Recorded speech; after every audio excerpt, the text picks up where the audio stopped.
Indian history.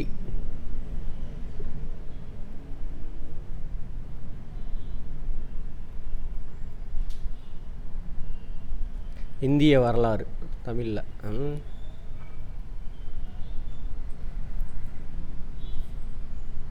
Indiana என்னங்க?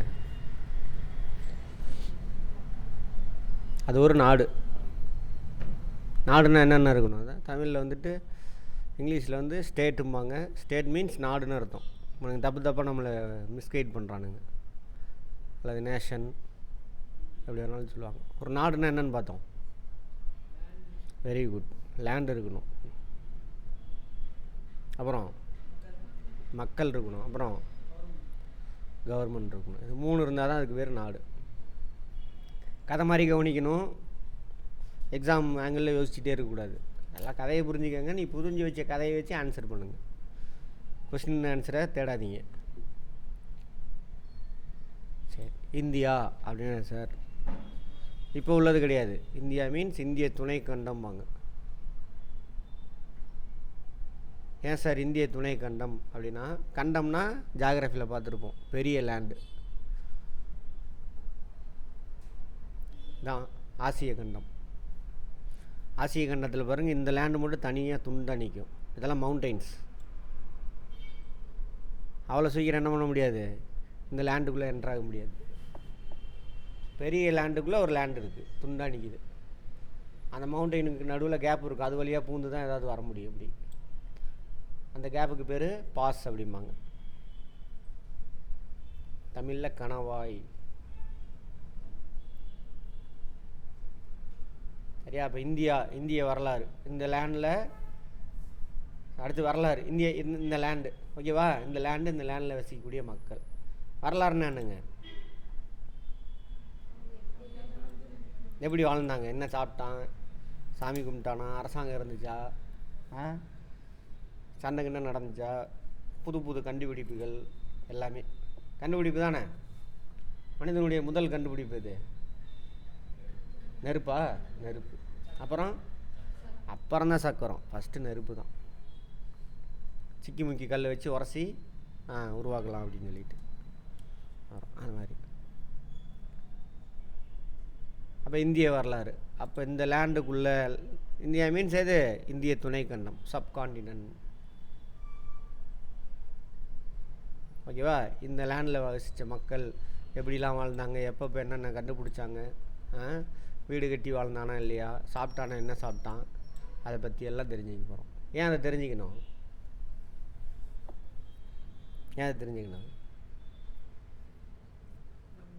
வரலாறு முக்கிய அமைச்சரே வடிவேல் சொல்லியிருக்கார் சார். அப்படியா? நம்ம முன்னோரை பற்றி நம்ம ஜி பூமானா உடனே டக்குன்னு இங்கே வந்து உட்காந்துடல. கடவுள் ஜி பூமான்னு படைச்சி அப்படியே வீடு கட்டி மாடி வீட்டில் வந்து உட்காந்துட்டோமா? இல்லை.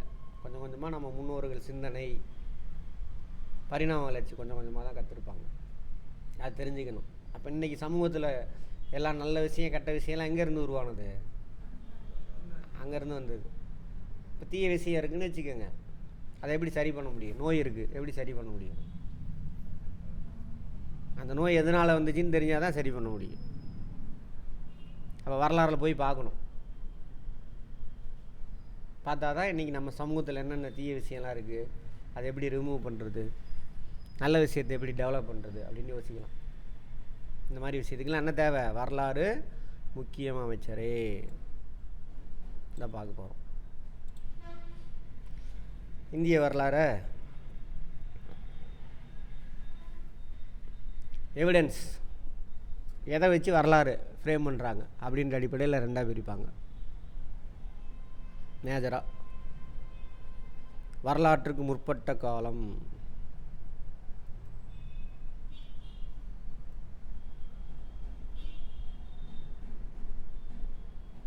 இங்கிலீஷில் pre historic period.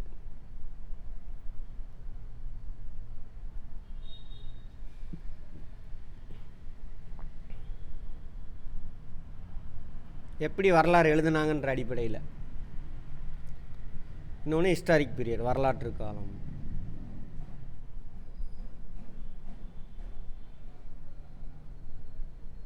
Historic period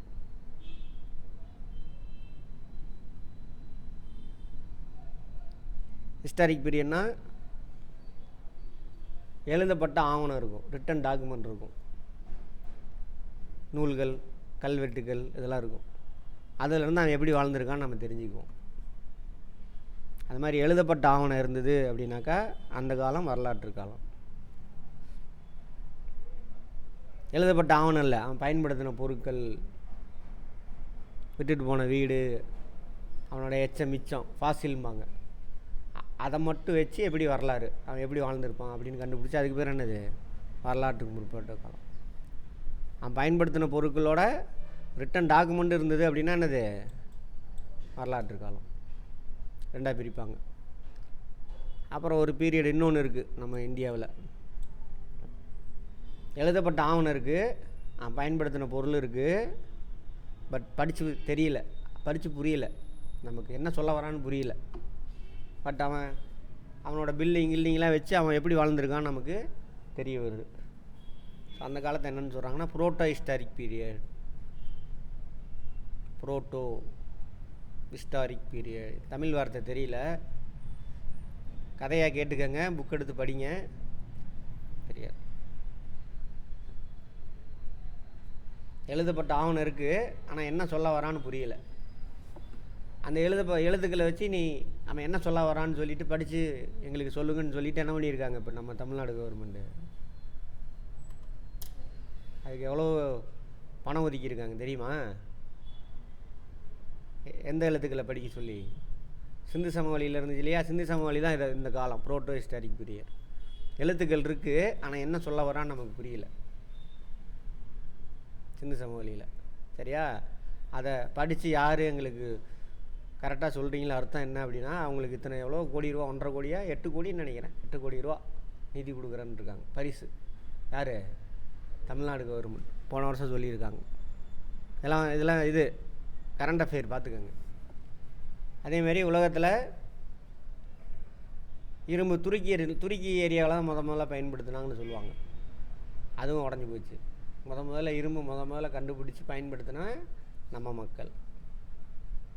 இந்தியாவில் உள்ள திராவிட மக்கள்னு சொல்லிடலாம். சிந்து சமவெளி எல்லாமே அதில் அடங்கிடும். சிந்து சமவெளி, அப்புறம் இப்போ இருக்கிற கிமு 3300 2000 சில்லறை தான் துருக்கியில் இரும்பு முதல்ல பயன்படுத்தினாங்கன்னு நினச்சிட்டு இருந்தாங்க.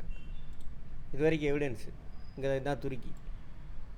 மேப்பை பார்க்கும்பொழுது முழுசாக மனசில் வச்சுட்டு பாருங்கள், இது ஏசியா. மேப்லாம் படிக்கவே கூடாது. இதான் துருக்கி ஏசியாவுக்குள்ளே வரும். மேப் பார்க்கும்பொழுது என்ன பண்ணுங்க, முழுசாக மனசில் வச்சுட்டு பாருங்கள். அப்புறம் இப்போ 2 வருஷத்துக்கு முன்னாடி தான் நம்ம தமிழ்நாட்டில், அது எந்த இடம்னு தெரில, எடுத்த இரும்ப கார்பன் டேட்டிங்குமாங்க.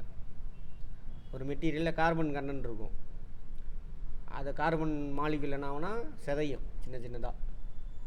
அது சிதையறதுக்கு இத்தனை வருஷம் ஆகும் அப்படின்னு ஒரு இது இருக்குது.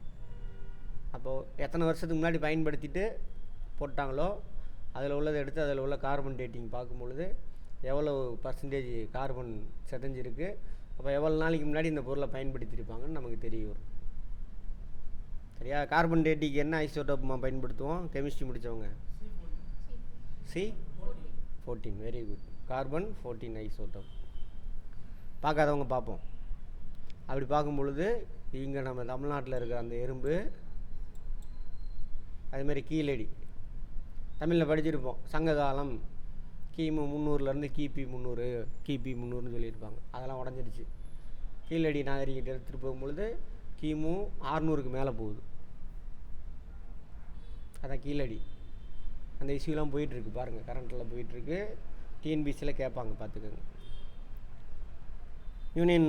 யூபிஎஸ்சியில் கேட்க மாட்டானுங்க, ஏன்னா அவனுங்க வரலாறு மாற்ற பார்க்குறானுங்க. இருந்தாலும் நீங்கள் வரலாறு தெரிஞ்சிருக்கணும், தெரிஞ்சிருந்தால் தான் நல்லது. சரி, அதான் அந்த புரோட்டோ ஹிஸ்டாரிக் தான் யாரோடது?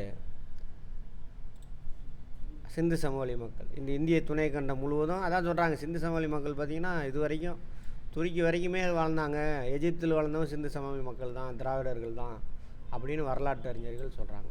அவங்க எல்லாத்தையும் சேர்த்தி திராவிடர்கள் அப்படின்னா இந்த நிலப்பகுதி முழுவதும் வாழ்ந்தவங்க திராவிடர்கள், அக்செப்டட் வரலாற்று அறிஞர்கள்லாம். திராவிடர்கள் அப்படின்னு பார்த்தீங்கன்னா அதோட ஏரியா பெருசு. சரியா? அது சிறுமைப்படுத்தணும்னா தமிழர்கள், அதுக்குள்ளே ஒரு சின்ன பாட்டு தான் தமிழ். சரி, அந்த மாதிரி இப்போது வரலாற்றுக்கு முற்பட்ட காலம், வரலாற்று காலம், புரோட்டோ ஹிஸ்டாரிக் பீரியட், மூணுக்கு என்ன அர்த்தம் அப்படின்னு பார்த்தாச்சு. சரி, அடுத்தது இப்போ கிமு கிபிலாம் முன்னாடி படிச்சிருப்போம். இப்போ என்ன ஆயிடுச்சு? பொது ஆண்டுக்கு முன், பொது ஆண்டு அப்படின்னு வந்துச்சு. Common எரா, CE, common எரா.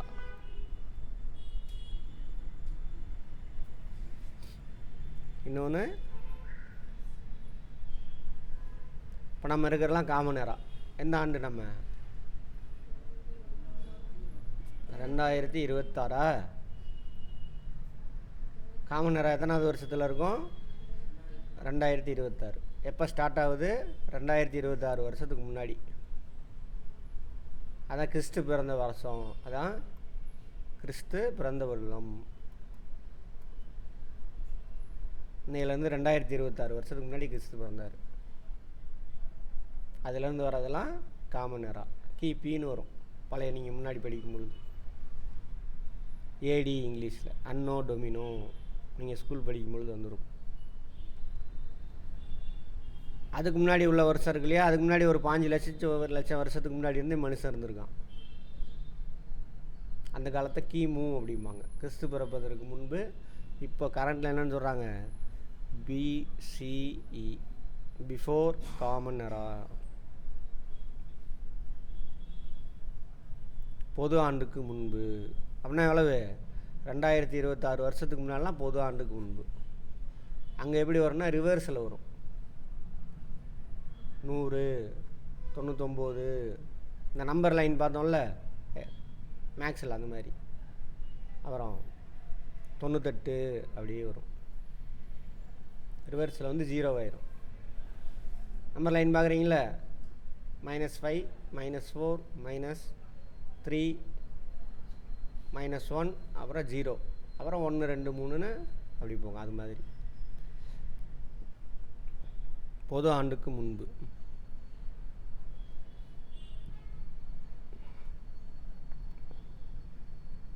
சுருக்கமாக ஓ ஆ மு அப்படிம்பாங்க. இது காமன் எரா, பொது ஆண்டு. இப்போ நம்ம எந்த வருஷம் இருக்கோம்? பொது ஆண்டு 2026. எந்த வார்த்தையும் புரியாமல் பயன்படுத்தக்கூடாது. சரி, நூற்றாண்டுன்னு சொல்லுவாங்க. இப்போ நம்ம எந்த நூற்றாண்டில் இருக்கோம்? பொது ஆண்டு 21ஆம் நூற்றாண்டு. சரியா? பொது ஆண்டு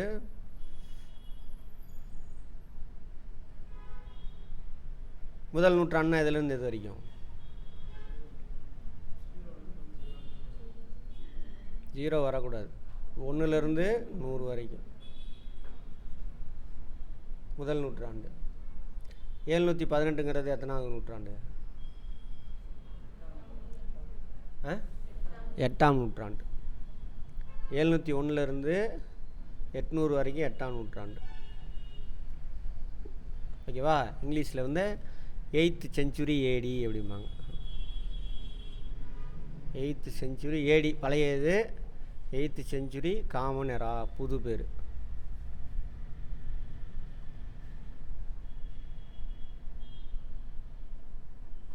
பொது ஆண்டு 8ஆம் நூற்றாண்டு அப்படின்னு வரும். இதுலேருந்து இந்த காலகட்டத்தில் வரக்கூடிய எல்லாத்தையுமே என்னது? 8ஆம் நூற்றாண்டு. இப்போ நம்ம எத்தனை இதில் இருக்கோம்? 2026. 2001லேருந்து இதெல்லாம் கேட்க மாட்டாங்க. நீ ஆனால் புரிஞ்சு படிக்கணும்னா இதெல்லாம் தெரிஞ்சுக்கிட்டால் தான் புரிஞ்சு படிக்க முடியும். இன்ட்ரெஸ்டிங்காக இருக்கும். அதெல்லாம் எதை படிப்போம், அவ்வளோதான். ஆடு மாடு மாதிரி. அப்படியே ஆடு மாடுலாம் படிக்குமா சார்? நம்ம குரூப் அப்படி தான் இருக்குது. அந்த லெவலுக்கு தான் இருக்குது நம்ம நாலேஜ், வேறு ஒன்றுமே கிடையாது. 2001லேருந்து 2100 வரைக்கும்.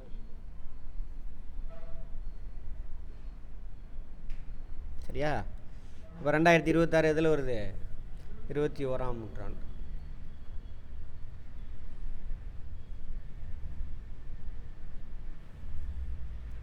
நான் சொன்னேன், தமிழ்நாட்டில் இரும்பு பயன்படுத்தின காலம் கிமு 23ஆம் நூற்றாண்டு. கிமு 23ஆம் நூற்றாண்டு அப்படின்னா இன்னையிலேருந்து எத்தனை வருஷத்துக்கு முன்னாடி? 5300 வருஷத்துக்கு முன்னாடி அது. சரியா? கிமு 2300, சாரி 3300. 23 சொன்னா இல்லை தான், 3300 வருஷம். அப்போ 33ஆம் நூற்றாண்டு, கிமு 33ஆம் நூற்றாண்டு. அப்போது 5300 வருஷத்துக்கு முன்னாடி பயன்படுத்தியிருக்காங்க. ஏன்னா கிபியில் பொது ஆண்டில் 2000 வருஷம், 26 விட்டுருங்க, இங்கேருந்து போகணும், அப்புறம் 0, அந்த பக்கம் எத்தனை வருஷம்? 3300 வருஷம். ஓகேவா? சரி, அடுத்தது இப்போ பொது ஆண்டுனா என்ன, எதுலேருந்து எது வரைக்கும் அதெல்லாம் தெரிஞ்சிருச்சா?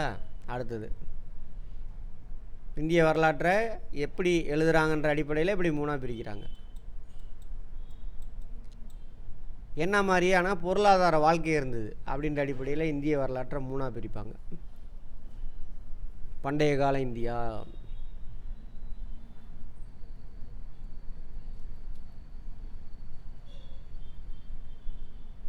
Ancient India.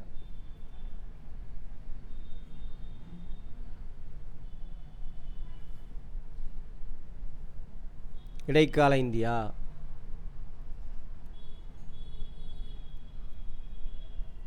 இப்போ 2-3 நாளைக்கு இன்ட்ரோடக்ஷன் தான் போகும், இன்னைக்கு நாளைக்குமே கூட. மிடிவல் இந்தியா,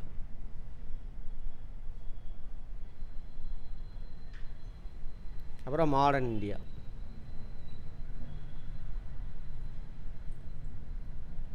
நவீன கால இந்தியா,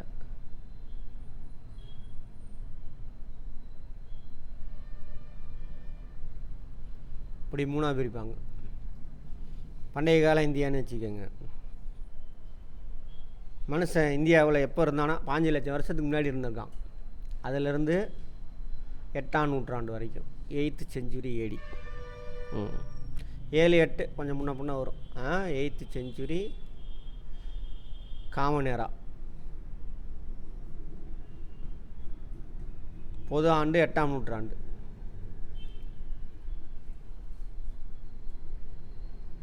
அது வரைக்கும் அப் டு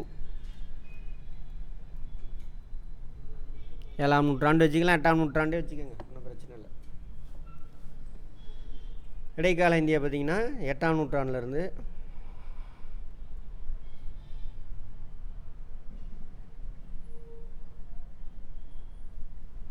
700 ஸ்டார்ட் ஆகுது. ஓகேவா? 8ஆம் நூற்றாண்டுலாம் இதுலேருந்து இது வரைக்கும் 701 ஸ்டார்ட் ஆகும், 800 வரைக்கும். 8ஆம் நூற்றாண்டுலேருந்து 18ஆம் நூற்றாண்டு வரைக்கும்.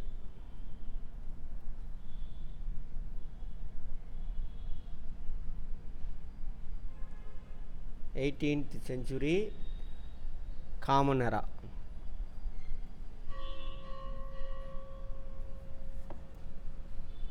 அடுத்தது நவீன கால இந்தியா, 18th century AD இப்போ நம்ம இந்த ஃபேஸில் இருக்கும்ல, அது காமன் எராவிலேருந்து 1947 வரைக்கும் இந்திய வரலாறு. அப்புறம் 1947 நாடெல்லாம் பிரியும், அப்புறம் ஒன்றா சேர்ந்து வரலாம். அதேமாதிரி ஒரே மாதிரி நாடாக எப்பயும் இருந்ததே இல்லை. சுதந்திரம் எப்போயிலேருந்தே இந்தியா முழுவதும் ஒரு ஆயிரக்கணக்கான ராஜா ஆட்சி செஞ்சுருப்பாங்க, மன்னர்கள் இருந்திருப்பாங்க. இப்போ நம்ம சுதந்திரம் அடையும் பொழுது கூட இப்போ இந்த நிலப்பகுதியில் பார்த்திங்கன்னா ஒரு 600-700 சுதேசி அரசுகள் இருக்கும், ராஜா நாடுகள் இருக்கும். அப்புறம் எல்லாம் ஒன்றா சேர்ந்து வாழலான்னு முடிவு எடுத்து நம்ம ஒன்றா இருக்கிறோம். இந்த பகுதியில் உள்ளவங்களாம் ஒன்றா வந்துட்டோம், அதான் இந்தியான்னு வந்துச்சு. அப்புறம் இது பாகிஸ்தான் ஆயிடுச்சு, இது பங்களாதேஷ் ஆயிடுச்சு. நாடு ஒருபொழுதும் ஒரே நாடாக இருந்ததில்லை. பார்க்க போகிறோம், வரலாறில் பார்க்க போகிறோம். சரி, 3க்கு என்ன சார் வித்தியாசம்? இது பொருளாதார அடிப்படையில் 3ஆக பிரிக்கிறாங்க. பண்டைய கால இந்தியா வரைக்கும் நாடு யாருக்குமே சொந்தம் கிடையாது. இடைக்கால இந்தியாவில் என்ன பண்ணுவானுங்க, லேண்டை வந்துட்டு, அதாவது லேண்டு யாருக்குமே சொந்தம் கிடையாது. இங்கே அவன் வேலை செய்வான், சம்பாதிப்பான், சாப்பிடுவான், அவ்வளோதான். ராஜா கேட்டானா வரி கொடுப்பான், யார் பேர்லேயும் லேண்ட் இருக்காது. இடைக்கால இந்தியாவில் லேண்டு வந்து ஒருத்தனுக்கு சொந்தமாக மாறும்.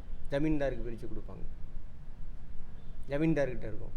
அப்புறம் தனிநபர்கிட்ட ஒரு லேண்டு. இங்கே அந்த அடிப்படையில் தான் இந்தியாவை அப்படி 3ஆக பிரிக்கிறாங்க. ஓகேவா? இப்போ பண்டைய கால இந்தியாவில் யார் யார் வருவாங்க, என்ன ஏது, முக்கியமான ஈவெண்ட்ஸ்லாம் என்ன, இன்னும் வரலாறு ஒழுங்காக முழுசாக எழுதலை. அவனுக்கு எழுதுனதை வச்சு ஒரு அவுட்லைன் பார்க்க போகிறோம். பண்டைய கால இந்தியா எது வரைக்கும் வருது? கிமு எப்போ மனுஷன் இருந்தாலும் அதிலிருந்து 8ஆம் நூற்றாண்டு வரைக்கும். இந்த பண்டைய கால இந்தியாவில் தான் 3 காலகட்டமும் இருக்கும். இந்த 3 காலகட்டம் வரலாற்றுக்கு முற்பட்ட காலம். எழுதப்பட்ட ஆவணம்லாம் இல்லாத ஒரு அரசாங்கம். எழுதப்பட்ட ஆவணம் இருக்குது, என்னென்னு தெரியல, சிந்து சமவெளி. அப்புறம் வரலாற்று காலம். வட இந்தியாவில் வரலாற்று காலம். ஆனால் அதுவே பொய். வேத காலத்துலேருந்து துவங்குதுமா. ஆனால் வேதம் வந்து எழுதப்படவே இல்லை. 1ஆம் நூற்றாண்டில் தான் வேதம்லாம் எழுதுவாங்க. அது வரைக்கும் மந்திரம்னா பெரிய புனிதம் அதெல்லாம் இல்லை. அது கொடுமையாக இருக்குது கேட்டிங்கனாக்கா. வேதத்தில் என்ன இருக்குன்னா, இவனை அழி, கடவுளே வா, இவனை அழி, இவனை நாசம் பண்ணு, அவன் கோட்டையெல்லாம் அழி அப்படின்னு மந்திரம். அதுக்கு பேர் தான் வேதம். ரிக் வேதம் முதல்ல. அப்புறம் யஜூர், சாமம், அதர்வனம்.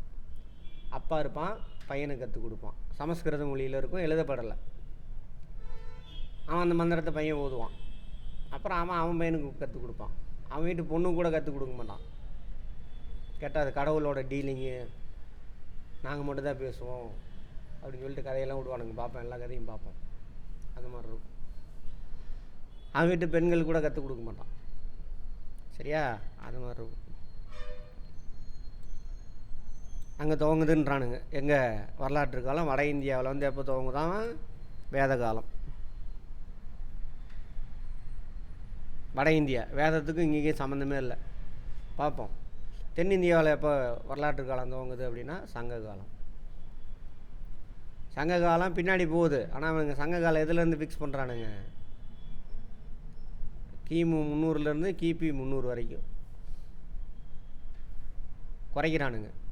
ஆக்சுவலாக பூர்வகுடி மக்களே யார்? இந்த திராவிட மக்கள். அதாவது தமிழ், தெலுங்கு, கன்னடம், மலையாளம், துளு இவங்கெல்லாம் இருக்காங்களே, அவங்கெல்லாம் சேர்ந்தது. அது மாதிரி இந்தியா முழுவதும் நிறைய எல்லா பூர்வகுடி மக்கள் தான் திராவிடர்கள். அது காலம் எங்கேயே போகுது. இவனுங்க வரலாற்றை திரிக்கிறானுங்க. சரி, வட இந்தியாவில் இவனுங்களோட வேத காலம் எப்பயாமா? கிமு 1500 தொடங்கி கிமு 1500 தொடங்கி கிமு 600 அப்படின்னு இவனுங்களாக உருவாக்கிக்கிட்டானுங்க. ஆனால் எழுதப்பட்ட ஆவணமே இல்லை வேத காலம். எப்போ எழுதப்பட்ட ஆவணம் தானே வரலாற்று காலம்னு சொல்லணும். அந்த காலகட்டத்தில் வேதம் எழுதவே இல்லை. வேதத்தை முதல்ல எழுதுனது கிபி 1ஆம் நூற்றாண்டில் தான் எழுதுகிறாங்க. அதுவும் தமிழ் பிராமி எழுத்துலேருந்து எழுதுகிறாங்க. அவனுங்களுக்கு எழுத்தே கிடையாது. யாருக்கு? சமஸ்கிருதத்துக்கு. தமிழ்லேருந்து தான் கற்றுக்கிறானுங்க. ஆனால் வரலாறு எப்படி திரிக்கிறானுங்கன்னா, அவனுங்க மொழியில் சமஸ்கிருதத்துலேருந்து தான் தமிழ் வந்ததுன்ற மாதிரி உருவாக்கி வச்சுருக்கானுங்க. அது சமஸ்கிருத முனிவர் சிவபெருமான் அனுப்பி வச்சாராம்மா, அகஸ்தியர். அவர் தான் வந்து தமிழே எழுதினார்னு ஒரு கதை. அகஸ்தியர்னு ஒருத்தர் இருந்ததுக்கெல்லாம் எவிடன்ஸ்லாம் இல்லை. இவனுங்களாம் கட்டுக்கதை விட்டு அடிக்கிறானுங்க. அதை நம்பிக்கிட்டு உக்காந்துட்டுருக்கோம் நம்மமும். அது உண்மை இல்லடான்னு சொன்னாலும் கேட்க மாட்டேங்கிறானுங்க. இல்லை ஏன்னா நம்பிட்டானுங்க அதை. ஆமாவா? அது மாதிரி. சரி, அப்போது இந்த காலகட்டம்னா அவனுங்க ஃபிக்ஸ் பண்ணிட்டானுங்க. நம்மளது எவிடன்ஸ்லாம் இருந்துமே கீழடி போகுது. சங்க காலம் வந்துட்டு கிமு 600க்கு முன்னாடி போகுதுங்க. கிமு 900 வரைக்கும் இருக்குது கீழடியிலே எவிடன்ஸு. அதை எழுதி கொடுக்குறாரு இப்போ கூட வரலாற்று ஆராய்ச்சியாளர் அமர்நாத் அப்படின்னு. கேள்விப்பட்டீங்களா? அதெல்லாம் கரண்டில் போயிட்டுருக்கு. அதை ஏற்றுக்க மாட்டேங்கிறானுங்க. இது எவிடன்ஸ் இல்லைன்றானுங்க. எவிடன்ஸே கொடுத்தாச்சு. கார்பன் டேட்டிங் முதற்கொண்டு எடுத்து கொடுத்தாச்சு. கிமு 600க்கு முன்னாடி போகுது சங்க காலம் அப்படின்னு. ஆனால் இவனுங்க வந்து திரிக்கிறானுங்க அதை. இல்லை நாங்கள் தான், ஏன்னா அவனுங்க தானே எல்லாமே நாங்கள் தான் கற்றுக் கொடுத்தோம் அப்படின்னு. யார்? ஆரிய குரூப்பு. அந்த மாதிரி பண்ணுறானுங்க. சரி, கதையை கேட்டுக்கோங்க, அப்புறம் பேசி. புக்கில் என்ன இருக்கோ அதை பார்த்துக்குவோம், ஓகேவா? சரி, அடுத்தது இங்கே வந்துடுங்க. பண்டைய கால இந்தியா பிரேக்கப் போடலாமா? பண்டைய கால இந்தியாவுடைய அவுட்லைன் புக்கை வச்சு தனியாக பார்க்க போகிறோம். அவுட்லைன் பார்த்துட்டு போனீங்க அப்படின்னா ஈஸியாக இருக்கும்.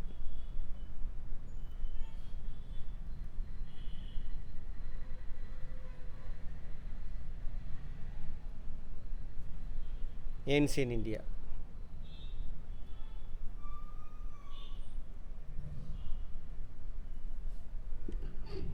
மனிதன் நம்ம இந்தியாவில் வந்து கிபி 8ஆம் நூற்றாண்டு வரைக்கும் நடந்த விஷயங்கள். இங்கிலீஷில் 8th century common எரா up to. இதை பிரேக்கப் பண்ணுறாங்க. பயன்படுத்தின பொருள் இதெல்லாம் வச்சு பிரேக்கப் பண்ணுறாங்க. கற்காலம் அப்படின்னு, ஸ்டோன் ஏஜ்,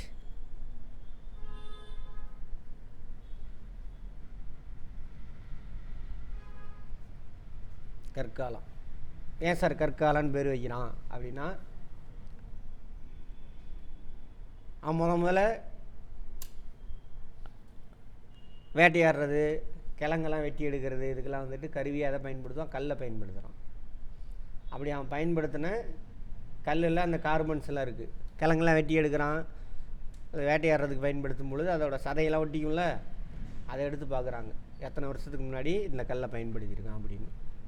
அப்படி அவன் பயன்படுத்தின கல்லை வச்சு அவன் வாழ்ந்த காலம் எப்படி வாழ்ந்தான் அப்படின்னு நமக்கு வரலாறை ஃப்ரேம் பண்ணுறாங்க. ஸோ அந்த காலகட்டம் தான் என்னது? கற்காலம். இதை 3ஆக பிரிப்பாங்க.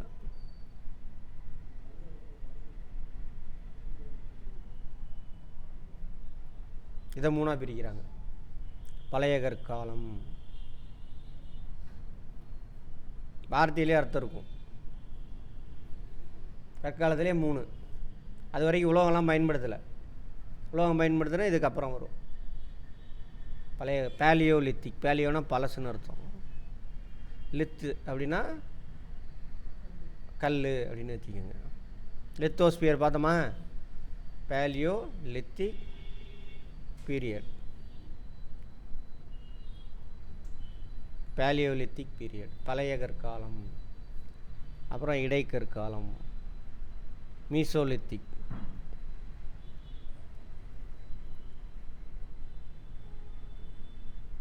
மீசோலித்திக் பழைய கற்காலம் பார்த்தீங்கன்னா அப் டு 10,000 BC வச்சுக்கோங்க.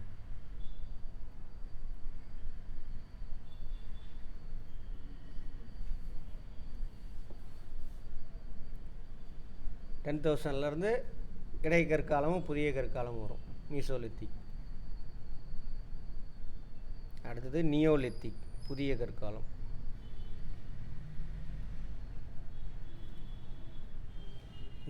நியோனா புதுசு.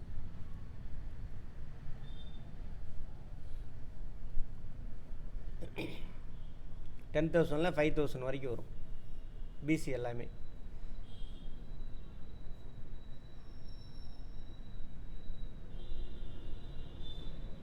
பிஃபோர் கிறிஸ்துன்னு அர்த்தம் பிசினா. ரைட், கிமு, கிறிஸ்து பிறப்பதற்கு முன்பு மாதிரி. பழைய கற்காலம் 3க்கு என்ன சார் வித்தியாசம் அப்படின்னு பார்க்க போகிறோம். பழைய கற்காலத்தில் அப்படியே இயற்கையில் கிடச்ச கல் அப்படியே எடுத்து பயன்படுத்தி வேட்டையாடிட்டு தூக்கி போட்டு போயிருப்பான். இடைக்கற்காலத்தில் என்ன பண்ணுவான்னா கொஞ்சம் டைம் கிடைக்கும். ஏன் டைம் கிடைக்குது என்னன்னு நான் அடுத்த லெவலில் சொல்கிறேன். இப்போ அவுட்லைன் தான் பார்க்குறோம். டைம் கிடைக்கும் அவனுக்கு. அதனால் என்ன பண்ணுவான்னா கல்லெல்லாம் செதுக்கி கைக்கு அடக்கமாக மாற்றுவான். இதில் இடைக்கற்காலத்தில். அப்புறம் புதிய கற்காலம் நியோலித்திக். கல்லெல்லாம் செதுக்கி கரடு கூட அப்படியே பயன்படுத்தின காலம் இது. டைம் கொஞ்சம் கிடைக்குது அவன் வாழ்க்கையில். ஸோ கல்லெல்லாம் செதுக்கி கை கடக்கமாக மாற்றி சின்னதாக பயன்படுத்துகிறான். இன்னும் டைம் கிடைக்கிது புதிய கற்காலத்தில். சேஃப்டியான வாழ்க்கை, உணவுலாம் நிறைய கிடச்சிருச்சு, ரெஸ்ட் நிறைய கிடைக்கிது. ரெஸ்ட்டு கிடைச்சா தான் என்ன பண்ணுவாங்க? கிராமத்து பெண்கள் மேக்கப் அடிமையாக போடுவாங்களா, நகரத்து பெண்கள் போடுவாங்களா? ஏன்? டைம் இருக்குது. நகரத்து பெண்களுக்கு வேறு வேலை இல்லை, ஏதாவது செய்யணும். அதுக்கு என்ன பண்ணிக்குவாங்க? அவங்கள அழகுபடுத்திக்குவாங்க. ஆண்கள் அதே மாதிரி தான் எல்லோரும். கிராமத்து பெண்களுக்கு அவங்களுக்கு வேலைக்கு போயிட்டு வந்து சமைக்கிறதுக்கு அதுக்கே நேரம் சரியாக இருக்கும், டைம் இல்லை. அதே கதை தான் இங்கேயும். சரியா? டைம் அதிகமாக கிடைக்கிது. உடனே என்ன பண்ணுறான்? அவன் பயன்படுத்தின கருவிகள்லாம் பாலிஷ் போட்டு மேக்கப் பண்ணுறான். கல்லுலேயே இவ்வளோ வித்தியாசம். வாழ்க்கை முறை எப்படி இருக்கும் அதையும் வேணால் லைட்டாக சொல்லிடுறேன். இந்த காலகட்டத்தில் நாடோடியாக இருப்பான். போவான், வேட்டையாடுவான், கிழங்கெல்லாம் நோண்டுவான், சாப்பிடுவான், எல்லாம் பண்ணுவான். எப்போது? பழைய காலத்தில். அதனால தான் கருவிலாம் கையில் வச்சுக்க மாட்டான். போகிற இடத்துல கிடைக்கிற கருவி கல் எடுத்து வேட்டையாடுவோம். அப்போ தங்கிறது எங்கே தங்கியிருப்பான்? வீடெல்லாம் கிடையாது. இப்போ பழைய காலம் பேசிக்கிட்டு இருக்கேன். வீடெல்லாம் இல்லை. போகிற இடத்துல வீடு எதுக்கு தேவை? முதல்ல ஒன்று கிளைமேட்டு, வெதர், அதிலேருந்து தப்பிக்கணும். இன்னொன்று வேட்டையாடுறதுலேருந்து, தன்னை வேட்டையாடணும்ல விலங்கு, அதிலேருந்து தப்பிக்கணும். அதுக்காக தான் தங்கிறதுக்கு இடம் வேணும். ஸோ மரக்கிளை, மரப்பொந்து, குகை, அங்கே தங்கிக்குவான் போகிற இடத்துல. அப்படியே நாடோடி வாழ்க்கை. அப்புறம் கொஞ்சம் கொஞ்சமாக சிந்திக்கிறான். இடைக்கற்காலத்தில் ஷிஃப்டிங் கல்டிவேஷன் பார்த்துருப்போம் ஜாகிரஃபியில். டெம்பரவரியாக ஒரு இடத்துல தங்குறது. காட்டழிப்பான், விவசாயம் செய்வான், 5-6 போகம் செய்வான். சரியா? அப்புறம் அப்படியே விட்டுட்டு அடுத்த இடத்துக்கு போயிடுவான். பாதி விவசாயம் செய்ய ஆரம்பிச்சிடுவான். அப்புறம் அவன் விவசாயம் செஞ்சு எல்லாம் பண்ணுறான்னா அவங்க கூட விலங்குகள்லாம் சேர்ந்துக்கும். ஆடு மாடுலாம் வளர்க்க ஆரம்பிச்சிடுவான். ஆடு மாடு மேய்க்கிறது இதெல்லாம் முக்கியமான தொழில். எதில்? இடைக்காலம். இது ஃபுல்லாக நோமேட்ஸ், நாடோடி. இது பாதி நாடோடி. அப்போ இங்கே என்ன இருக்கும்? ஃபுல்லாக செட்டில்டு லைஃப். ஒரே இடத்துல ஆற்றங்கரை ஓரத்தில் விவசாயம் செய்ய ஆரம்பிச்சிட்டான். ஆற்றங்கரை ஓரத்தில். அப்போ என்ன பண்ணணும்? அங்கேயே தங்கணும். விவசாயம் பண்ணிட்டான், அந்த பயிர்களை பாதுகாக்கணும். அப்போ அந்த இடத்துல என்ன பண்ணணும்? அவன் தங்கணும். குகையை தேடிலாம் போயிட்டு இருக்க முடியாது. அப்போ என்ன பண்ணுவான்? வீடு கட்ட ஆரம்பிக்கிறான். இங்கே தான் செட்டில்டு லைஃப். புரியுதா? ஏன் டைம் அதிகமாக கிடைக்கிதுன்னு? வருஷம் ஃபுல்லாக தேவையான உணவு உற்பத்தி பண்ணியாச்சு, தண்ணி பாய்ச்சி எல்லாமே அங்கேயே கிடச்சிருது. ஓடிக்கிட்டுலாம் இருக்க வேண்டாம். செட்டில் லைஃப், டைம் நிறைய கிடைக்கிது. ஸோ அவன் பயன்படுத்தின கருவி என்ன பண்ணுறான்? பாலிஷ் போட்டு அழகுபடுத்தி பயன்படுத்துகிறான். அப்புறம் தானியெல்லாம் உற்பத்தி செய்கிறான்ல, வருஷம் ஃபுல்லாக விளையுமா தானியம்? ஒரு தடவை 2 தடவை விளையும். அதை வருஷம் ஃபுல்லாக என்ன பண்ணணும்? சேமித்து வைக்கணுமா? சேமித்து வைக்கணும்னா என்ன வேணும்? பானை வேணும். பானை தயாரிக்க என்ன வேணும்? சக்கரம். சக்கரம் முதல்ல இங்கே தான் பயன்படுத்துவாங்க. அப்போ வீடு, பானை, சக்கரம் எல்லாமே.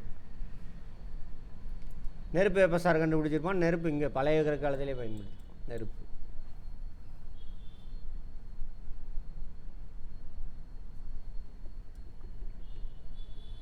இப்படி தான் அவன் லைஃப் மாறி வருது. நம்ம முன்னோர்கள் பற்றி படிக்கிறோம், அப்படியே வராங்க.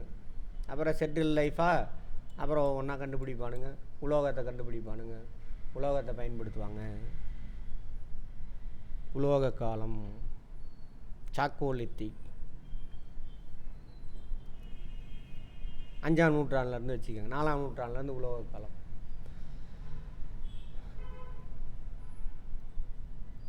Chalcolithic period. சாக்கோனா உலோகம், லித்துனா கல். உலோகம் ரெண்டையுமே பயன்படுத்துவாங்க. அப்படி முதல்ல மனிதன் பயன்படுத்தின உலோகம் வந்துட்டு செம்பு, காப்பர்.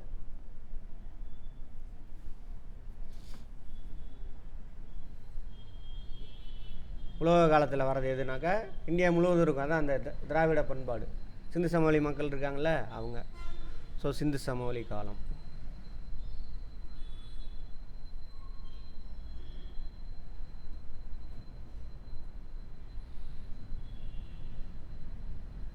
இண்டஸ் வேலி சிவிலைசேஷன்.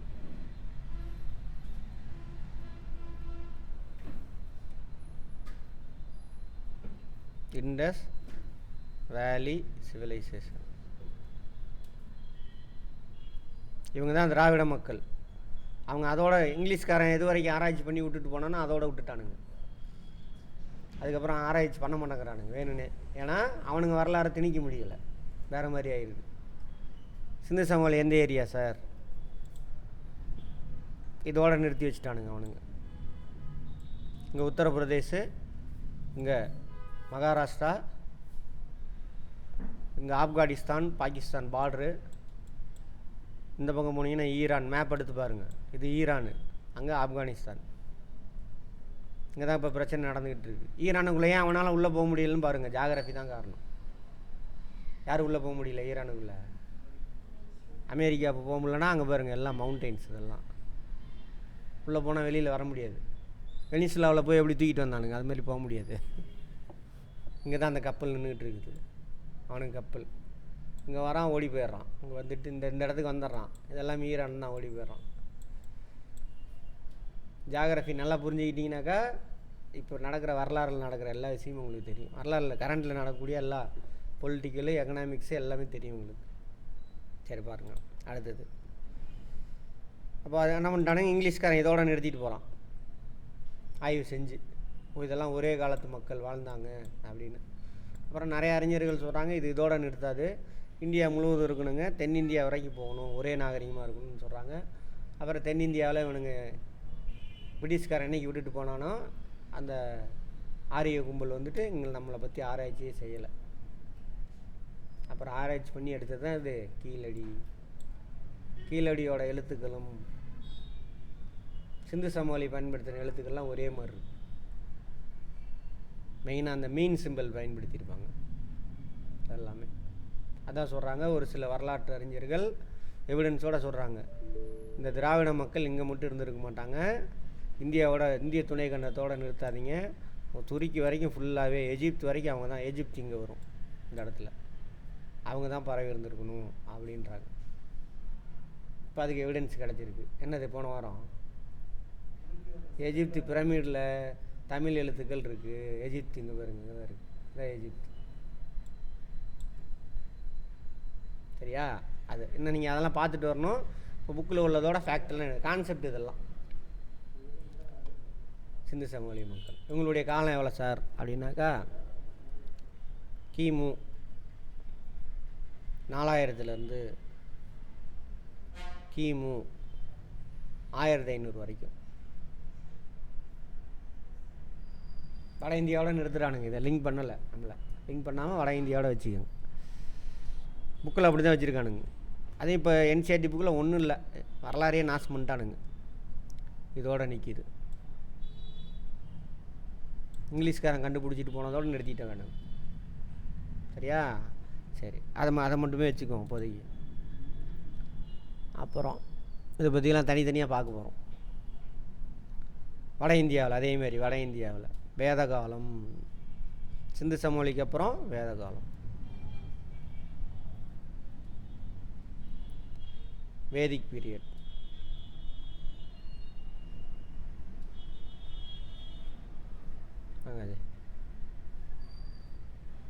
அதோட காலம் சேம் அதே ஏரியா, வட இந்தியா மட்டும்தான். வேத காலத்துக்கு நமக்கு சம்மந்தம் இல்லை.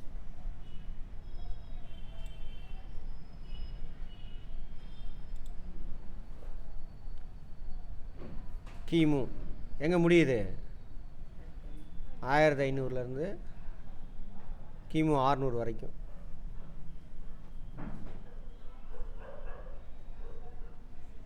ஏன் சார் அதுக்கு மேலே வேதம் இல்லையா? இப்போ வரைக்கும் இருக்குது அப்படின்னு கேட்கலாம். டாமினண்ட்டாக இருப்பானுங்க இந்த பீரியடில். அவனுங்க சொல்கிறது தான். இன்றைக்கி சமூகத்தில் அவனுங்க என்னெல்லாம் செய்யணும்னு நினைக்கிறானுங்களோ அந்த வேலையெல்லாம் அப்போ தான் உருவாகிருக்கு. வேதம் 4 வேதங்கள் ரிக் யஜூர் சாமம் அதர்வனம் மானுங்க. புனித நூலும் மானுங்க. டுபாகூர் புனிதம். அது படித்து பார்த்தீங்கன்னா கேவலமாக இருக்கும். ரிக் யஜூர் சாமா அதர்வனம். இந்த காலகட்டத்தில் ஆனால் எழுதப்படலை. இவனுங்க எழுதப்பட்டிருக்குன்னு சொல்கிறானுங்க. கீப்பில் தான் எழுதுகிறாங்க. வரலாறே போய் போய் தான் எழுதி வச்சுருப்பானுங்க, இந்திய வரலாறே. சரி, இதை 2ஆக பிரிப்பாங்க வேத காலத்தை. முந்தைய வேத காலம்,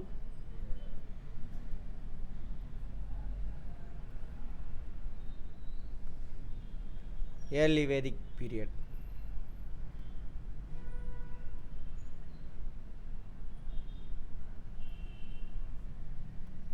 அடுத்தது பிந்தைய வேத காலம்,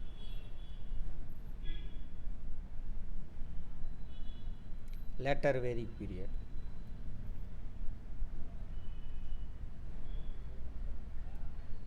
ரெண்டாக பிரிக்கிறானுங்க இந்த காலகட்டத்தை. கிமு 1500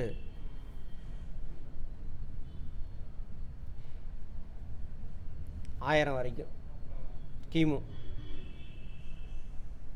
முந்தைய வேத காலம். கிமு 1000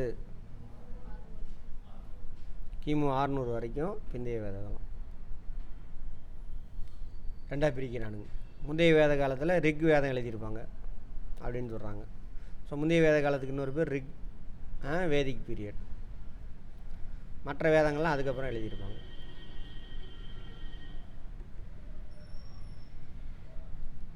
எங்கே சார் சிந்து சமவெளியில் பகுதியிலே இவங்க வந்திருக்காங்க அப்படின்னாக்கா, இவனுங்க இந்த ஏரியாவில் ஆடு மாடு மேய்ச்சிக்கிட்டு இருந்தவனுங்க. மத்திய ஆசியா. இது என்ன புல்வெளின்னு பார்த்தோம்? சைபீரியா லேண்டு பேர். புல்வெளிக்கு பேர் என்னது? ஸ்டெப்பி. அந்த ஏரியாவில் ஆடு மாடு மேய்ச்சிக்கிட்டு இருந்த ஒரு குரூப்பு. அவனுங்க அப்படியே உள்ளே பூந்து ஆடு மாடு மேய்க்கிற நிலங்களை தேடிட்டு வரானுங்க. அப்படியே எங்கே இங்கேயும் சொல்லுவாங்க இந்த ஏரியாவில் சேர்த்திக்கணும். அப்படியே ஒரு குரூப்பு இப்படி வந்து ஐரோப்புக்கு போயிடும், ஒரு குரூப்பு அரேபியாவுக்கு பூந்துருச்சு, இன்னொரு குரூப் அப்படியே வருது வந்து இந்தியாவுக்குள்ளே வரானுங்க. அதான் ஆரியர்கள். அவங்களோட மொழி தான் இது சமஸ்கிருதம். ஆண்கள் தான் வரானுங்க, பெண்கள் இல்லை. ஆண் தானே வேட்டையாடிட்டு போவானுங்க. ஆரியர்கள் அவங்க பேசின மொழி தான் இது சமஸ்கிருதம். சமஸ்கிருதத்தெல்லாம் அந்த வேதம் இருக்குது. வேதனா ஒன்றும் இல்லை, அவனுக்கு பெரிய உயர்ந்த நாகரிகம் அப்படி இப்படிமானுங்க. அவன் மாடு மேய்க்கிறவன். சரியா? சிந்து சமவெளி மக்கள் யார்? செட்டில் லைஃப் பார்ப்போம் இருங்க. பயங்கரமான வீடு, பாதாள சாக்கலையோட 2 அடுக்கு 3 அடுக்கு மாடி கட்டிட்டு அழகான நகர நாகரிகம். யார்? திராவிடர்கள், இங்கே உள்ள மக்கள், பூர்வகுடி மக்கள். அப்போ யார் உயர்ந்த நாகரிகம்? அப்போயே பாதாள சாக்கடை இருந்திருக்கு. இன்னும் நம்ம ஊரில் பாதாள சாக்கடை இல்லை. அப்போ நம்ம முன்னோர்கள் அப்படி வாழ்ந்துருக்கான். கீழடியும் பாருங்கள், அதே மாதிரி தான் இருக்குது. வீட்டில் பயன்படுத்துகிற தண்ணியெல்லாம் வெளியில் போகிறதுக்கு பைப் போட்டு வச்சுருந்துருக்கான். கிணறு இருந்துருக்கு. வீட்லேயே டாய்லெட்டு, வெஸ்டர்ன் டாய்லெட்டு எல்லாமே இருந்திருக்கு. எங்கே? அந்த சிந்து சமவெளி மக்களில். அங்கே வந்து அவங்கள இவனுங்க பிடிச்சிக்கிறானுங்க. பிடிச்சிக்கிட்டு அவனுங்களை எல்லாத்தையும் நாசம் பண்ணுறானுங்க. கடவுள் பேரை சொல்லிட்டு என்ன பண்ணுறானுங்க? சூப்பராக வாழ்ந்துக்கிட்டு இருந்த மக்களை அடித்து நாசம் பண்ணுறானுங்க. யார்? அந்த ஆரியன்ஸ். ஆனால் கேட்டாக்கா இங்கே உள்ள திராவிட மக்களுக்கு நாங்கள் தான் நாகரிகம் கற்றுக் கொடுத்தான்னு கதை விட்றானுங்க. யாருக்கு நாகரிகம் கற்றுக் கொடுத்துருப்பா? சிந்து சமவெளி மக்கள் தான் நாகரிகமாக வாழ்ந்துக்கிட்டு இருக்கான். இவன் நாடோடி, வீடு கட்டவே தெரியாது அவனுக்கு. சிந்து சமவெளி மக்கள் யார்? திராவிடர்கள். அதனால தான் திராவிடன்னு பேர் கட்ட அலறுவானுங்க. அப்படியே இன்னும் கதறுவானுங்க பாருங்க. திராவிடன்னா இந்தியா முழுவதும் இருந்த அந்த பூர்வகுடி மக்கள். அலறானுங்களா? திராவிடம்னா அலறுவானுங்க பாருங்க. இப்போ கூட ஒருத்தனை இறக்கி விட்ருக்கானுங்க, கூத்தாடி பையில கதறான். அந்த சக்தி இந்த சக்தின்னு. நமக்கு வரலாறு தெரியாதனால தான் அதெல்லாம் எல்லாம் ஒன்று ஓட ஓட திரட்டிடுவாங்க. நமக்கு உங்களுக்குலாம் வரலாறு தெரில, அதனால ஒரு கூட்டம் முன்னாடி ஆட்டு மந்த மாதிரி சுற்றிக்கிட்டு இருக்குது. சரி, வேதம் இவனுங்க இங்கே வரானுங்க. இங்கே வந்துட்டு இங்கே உள்ள மக்களெல்லாம் கடவுள் பேரை சொல்லி அடிமையாக்கிட்டு இவன் நோகாமல் நோமி கும்பிட்டு உக்காந்துட்ருக்கானுங்க. எல்லாத்தையும் வேலை செய்ய வைக்கிறான்.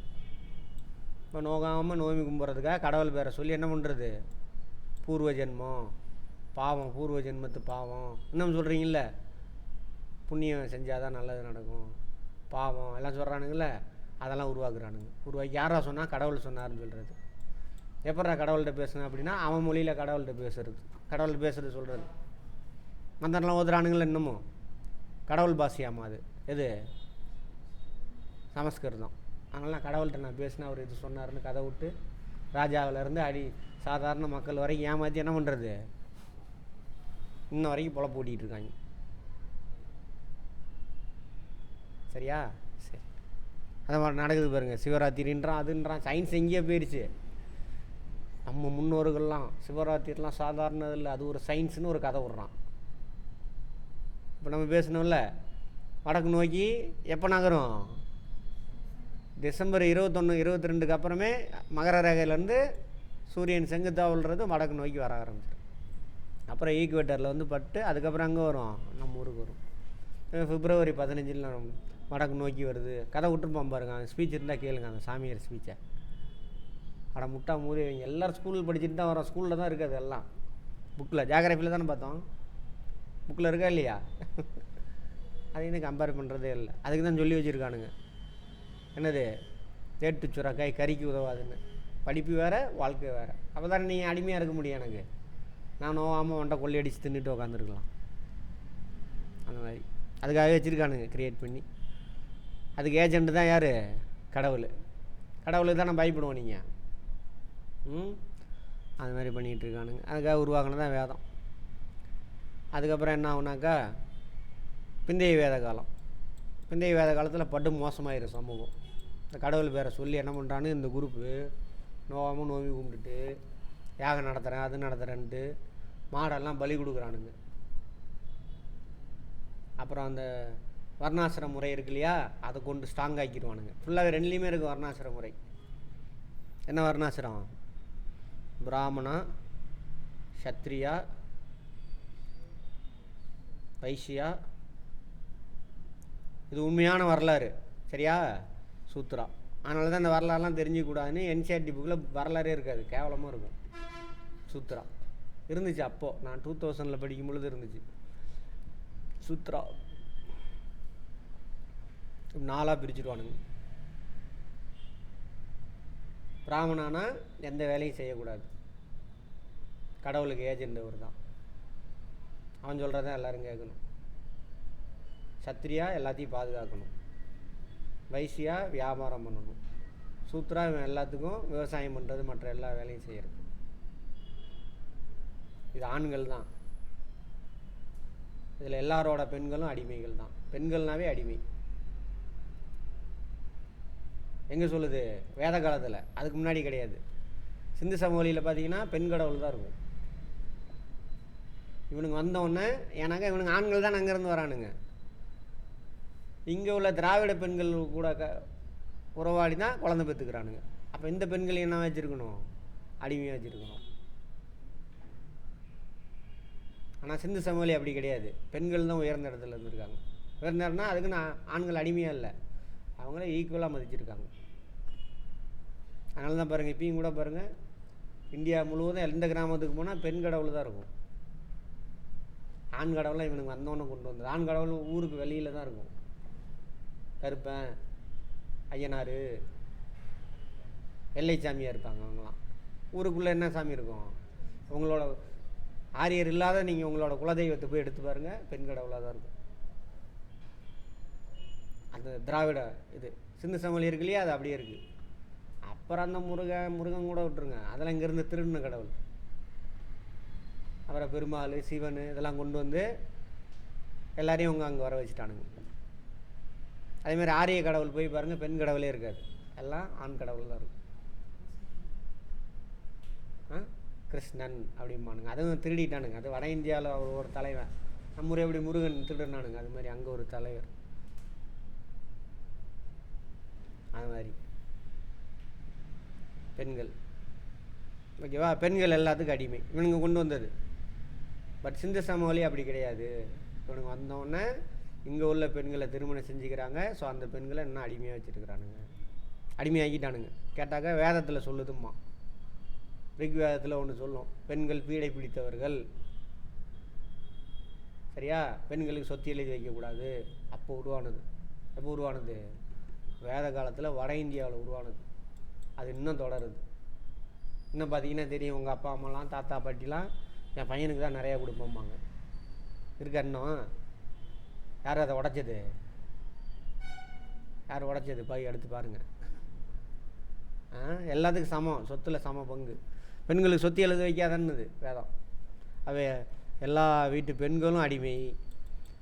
எல்லாரும் யாருக்கு அடிமை? பிராமணனுக்கு அடிமை.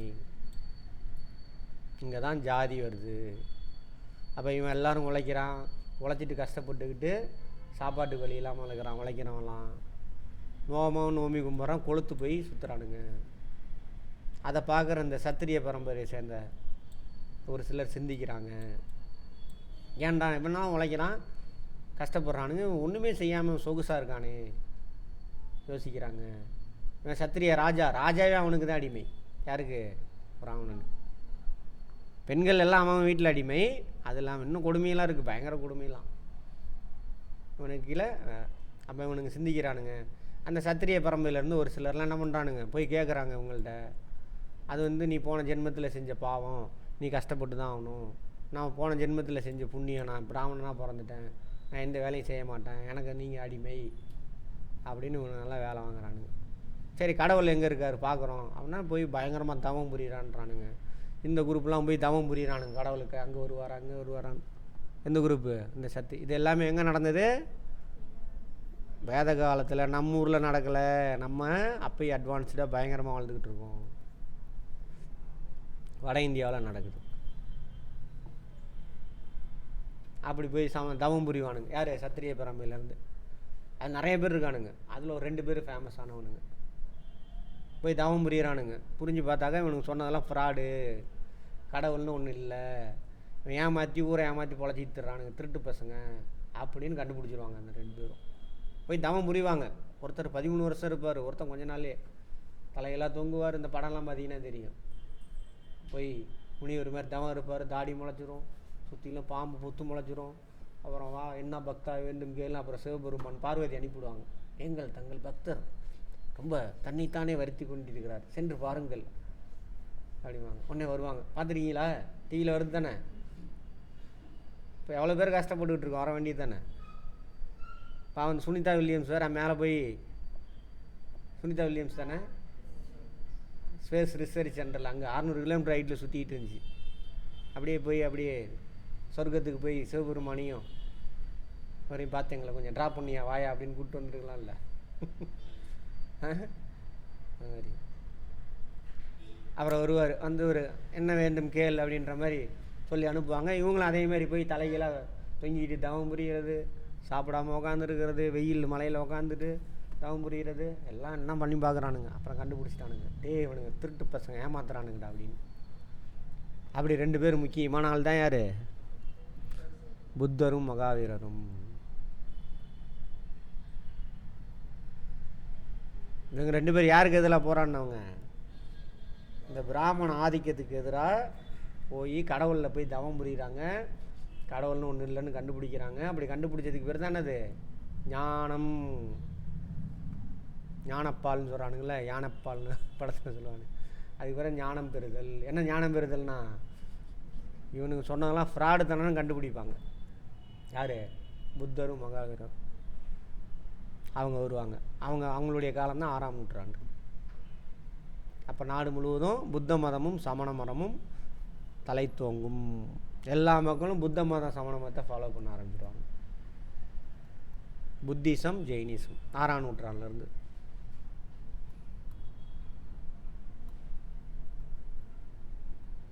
இங்கிலீஷில் புத்திசம்,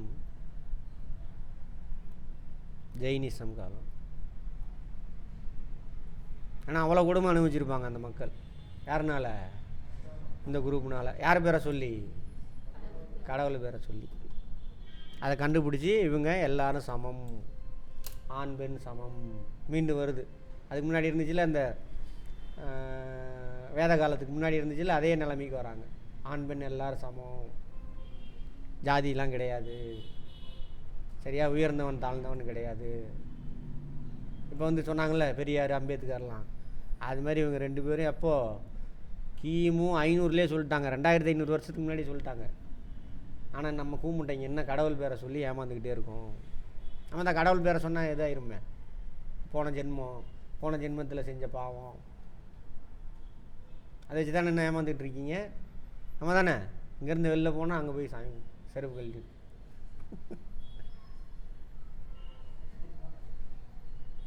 ஆமாவா? ஆமாம், ஏதோ ஒன்று கதை விட்றான்டாவன் அப்படின்ட்டு போயிடுறது. சரி, அவர் கண்டுபிடிச்சிடுவாங்க. அப்போ புத்தர் மகாவீரம், புத்திசம் ஜெயினிசம் நாடு முழுவதும் பரவும். எது வரைக்கும் சார் அப்படின்னா கிபி 1ஆம் நூற்றாண்டு வரைக்கும். இப்போ வரைக்கும் இருக்குது. பட் அவங்க தோன்றின காலம் ஒரு 300-400 வருஷத்துக்கு இவங்க டாமினேட்டாக இருப்பாங்க. அப்புறம் மீண்டும் புத்தர் மகாவீரம் இவங்க தேடிடுவானுங்க. மீண்டும் எந்த குரூப்பு? அதே பிராமணிசம். புத்தர் மகாவீரம் நம்ம ஆளுங்க, எங்கள் ஆளுங்க, கடவுள், அவங்களும் கடவுளை தான் போதிச்சாங்க, அவங்கள தேடி அவங்கள சாமி ஆக்கிடுவானுங்க. யாரை? புத்தரையும் மகாவீரம் சாமி ஆக்கிட்டு அப்புறம் கொஞ்சம் கொஞ்சமாக மீண்டும் அவங்க இடத்துல புது புது கடவுள்லாம் இருக்குல்ல, இப்போ இருக்குல்ல, சிவபெருமான், கிருஷ்ணன், பெருமாள், அந்த மாதிரி கடவுள்லாம் உருவாக்கி அதுக்கு ராஜா வச்சு கோயில் கட்ட வச்சு அங்கே போய் உக்காந்துக்கிட்டு அதே வேலையை பண்ண ஆரம்பிச்சிட்டாங்க. அது இன்றைக்கி வரைக்கும் தொடருது. சரியா? சரி, அப்போ புத்தர் இது 6ஆம் நூற்றாண்டு, கிமு 6ஆம் நூற்றாண்டு.